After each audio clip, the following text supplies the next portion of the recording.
What's up everyone, welcome back to the channel and welcome to a quick overview of the car I'm test driving this week, the new VW Polo GTI.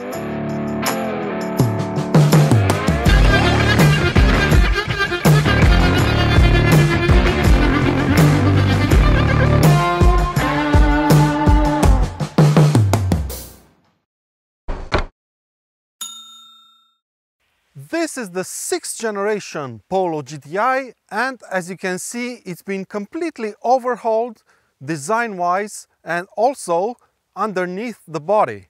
This car features the 2-liter TSI turbocharged engine from the Golf GTI and the DSG 6-speed automatic transmission. But let's have a look in more detail at the exterior.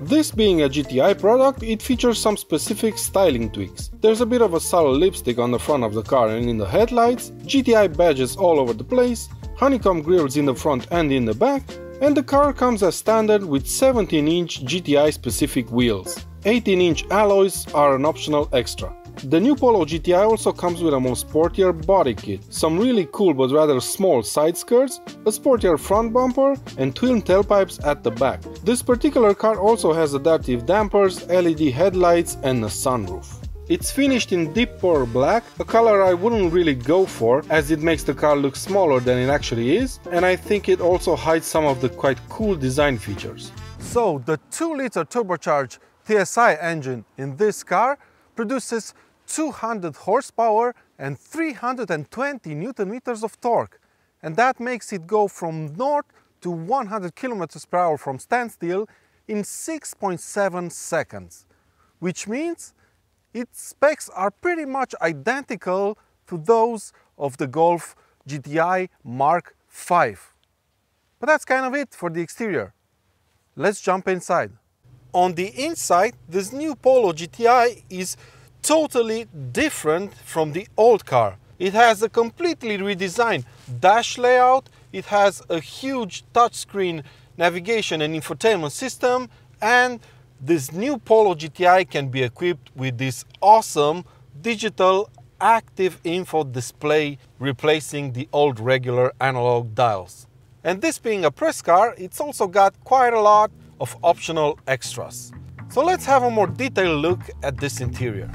The seats feature the GTI specific cloth design, they're pretty comfortable and they offer decent side support. In front of the driver there's an already familiar by now GTI steering wheel with paddles for the DSG transmission, and the materials on the inside are pretty good, but unfortunately not everywhere around the car. This Polo GTI suffers from the same problem as its rival, the Ford Fiesta ST. Poor quality door panels, just hard and scratchy plastics. Disappointing really at this price range. This car also has dual zone climate control and the quite excellent Beats audio sound system. It's really good for the price. The active info display that replaces the analog dials is also pretty good. It can be configured to show information in 3 different ways, and you can also decide what info you want shown between the rev counter and the speedometer. It's an optional extra, but I highly recommend you get it. The infotainment system is really good as well, nice and crisp graphics, very responsive screen and very bright. This particular car also features the 6-speed DSG transmission, and that's kind of it for the front of the car. Moving on to the back, we find that the new Polo GTI is pretty good practicality wise for its size. However, it would be difficult to fit elephants like me in the back because there's not a lot of space. But I've traveled with my 6-year-old son in the back with no issues. And finally there's the boot, which is larger than most of this car's rivals and not that far off from the Golf GTI's boot size.